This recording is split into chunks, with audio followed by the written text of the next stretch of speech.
Howdy folks, welcome back to the channel and Merry Christmas to those that celebrate this time of year. It's December 23rd, 2023 and a new Project Zomboid dev blog was posted just a couple of days ago. So in this video I'll be covering everything you need to know from the blog post itself in a digestible format for those that prefer to listen rather than read. We've got a bunch of pictures and videos from the devs for this one, as well as some pretty big announcements, so I'm looking forward to seeing what you guys think about this one. If you get something useful from this video or watch these development summaries often, please consider dropping the video a like or subscribing to the channel. Only 15% of the people that watch my videos are actually subscribed, so I'd love to welcome more of you fine folks to the community. Anyway, let's get on with that dev update for December. I'm going to go ahead and jump forward in this month's blog post to some of the big stuff that's mentioned later on in the dev blog. Then we can wrap up some of the other stuff towards the end. Now, some of you guys that watched my video on the last Thursdoid update or just read through the blog might remember that the team has recruited former modder and Minecraft developer Prof Mobius to their team. Now that he's settled with the Indie Stone, his first port of call has been to look into a wilderness procedural generation system. Yes, you heard that right, Procedural Generation is coming to Project Zomboid. Frankly, it's something I never thought we'd see on the wider map outside of the basements that are coming to Build 42. Now, the developers do make a note here that this isn't full procedural generation, and it's not intended to create random towns and cities. For now, at least, it's purely to provide random wilderness to the map. The devs then go on to explain the two important purposes this feature will serve. Firstly, it's going to allow for the current map borders to be extended considerably, rather than having the current black border barrier that will simply not allow players to progress further. The distance won't be infinite, but it will allow players to explore further than before. The idea behind this is to allow players to push further out away from pre-made structures so that they can embrace a wilderness style of living whilst on the vanilla map. On top of that, modders will have much more space to place their modded maps without having to worry about conflicts. The devs are hoping to have some functionality for extending roads and highways too from the existing map into this generated terrain to help with this. The second purpose for this procedural generation is to allow for servers to optionally generate an entirely wilderness-based map with no towns, roads, or signs of civilization. Now, I just want to say before I dig into this a bit further that I'm absolutely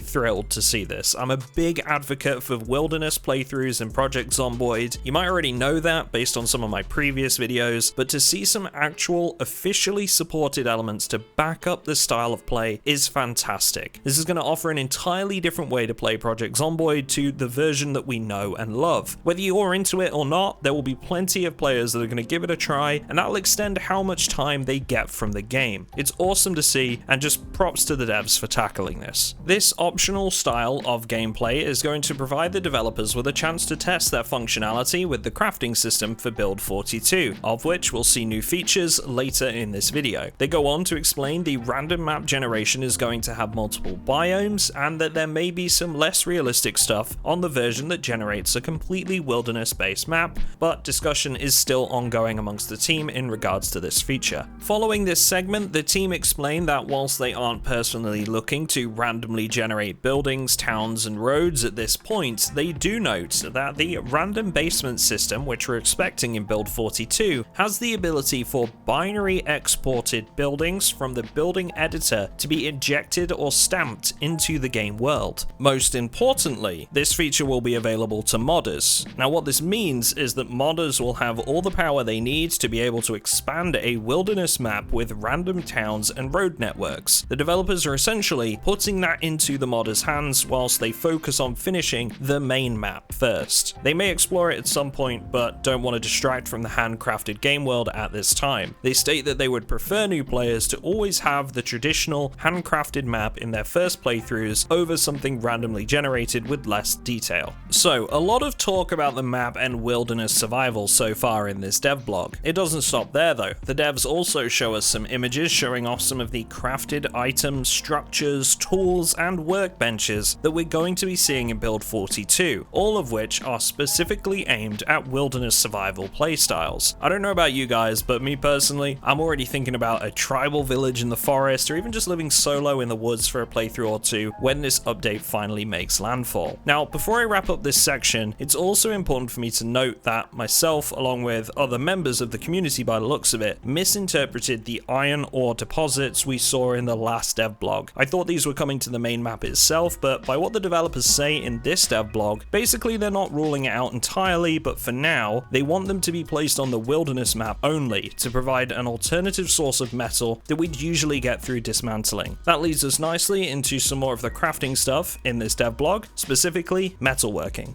We get a look at this image of a survivor taking apart some railroad tracks. These can be used to make a makeshift anvil for further metalworking. We also see some new workstations in this image and another one later on in the blog post, like a standing bandsaw, drill press, and arc furnace. We're given details that the bandsaw can be used to cut metal pieces into smaller ones, which can save you damaging your hacksaw for the same process. The drill press, on the other hand, is used to perforate holes in metal, which might be needed in the construction of tools. Lastly, the arc furnace can be used for melting down various items into their base components to form things like metal ingots and bars. The dev team note here that this won't be the extent of what they're adding in this area, and that this doesn't cover the full uses of these workbenches, but rather it's a taster of what's to come. Following the look at metalworking, we get a preview of some of the new workbenches and crops coming in the agriculture department with this image. We see new herb and crop drying racks here, as well as a stone quern and mill. Also in the image, I'm sure you'll spot plenty of new crops coming in this update, with the devs naming a few like barley, flax, hemp,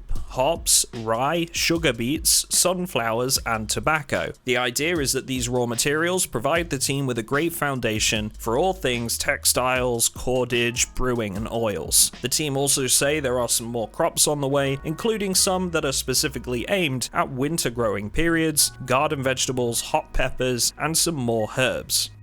We've had a detailed look at blacksmithing over some of the more recent development blogs, but this week the devs take a bit of a dive into a new mechanic they are bringing to weapons in Build 42. Up until now, when you inspect a weapon, you'll see condition and damage as the two main weapon stats. In Build 42, however, the developers are going to be adding sharpness as well as breaking down condition into head condition and handle condition for appropriate weaponry. The devs also note that there are some new statistics coming to weapons with Build 42 aside from these ones, but that they'll reveal those a bit later. The goal is to provide much more variety to items, gear, and weaponry, as well as the appropriate reward for finding rare items out in the world or crafting something yourself using a higher level of crafting skill. Aside from these mechanics playing into the crafting system itself, the developers also explain that these new stats should allow for, and I quote here, a more interesting procedural weapon upkeep and breakage system. The goal of the dev team here is to make the upkeep of items suitably immersive whilst avoiding high amounts of micromanagement. The example given is with spears and axes, we can use items like duct tape, wood glue, or zip ties to repair a handle for an item, or we can simply carve a new one to replace it instead. The new sharpness stat affects the weapon's damage and critical hits, according to the devs. The lower a weapon's sharpness, the less effective the weapon will be. It can still kill stuff, but not as well as a freshly sharpened blade would. This also applies to axes taking more time to chop trees with a dulled edge. Players will be able to craft whetstones to restore the sharpness of items, but this will temporarily be capped by the weapon's head condition. The developers note here that for items like knives, this will use the general condition instead. Minor head damage can be repaired with a whetstone, but bigger problems will require a grindstone instead. Broken blades, on the other hand, can be used to make smaller blades or other items entirely, but won't be repairable. Now, what's interesting for me about all this is that up until now, the system for weapon condition in Project Zomboid has been pretty rudimentary, and to be honest, I've never really put much time into repairing weaponry. I've just grabbed another weapon instead. With this new system, I can see myself actually taking care of my equipment, since it's both easier to do and gives me the real-time results and bonuses in combat or utility usage for certain items. Obviously, it's too early to tell how this will all play out in practice, but I do think it's a step in the right direction. Further on in this section, we see some images of work in progress spears, which are being heavily reworked according to the dev team. We'll be able to make simple wooden spears from items like brooms, hockey sticks, and the long sticks we're used to using currently. According to this dev blog, we'll also be able to fire harden a wooden spear for greater durability and a minor boost to performance. We're also shown some images of some smaller crafted blades, and at this point, we've seen an absolute plethora of crafted items from blacksmithing in build 42, but also plenty of primitive alternatives too. Repurposing broken items I think is a pretty strong feature to bring to PZ, since so far those broken items have sort of just been shoved in a storage crate, never to be used again. Now we've already seen a heck of a lot from this blog post, but the developers had one last thing to show off in this month's recap with a 4-minute long video to go with it too. The team apparently have a backlog of some varied challenge maps, and the footage we're given is from just one of those. I'll let some snippets of this play without me chatting over the top of it. This is the Many Years Later challenge by Xeonix, perfect for the upcoming crafting system and animal AI implementations coming to build 42, and the full video, as always, is linked in the description as part of the full blog post.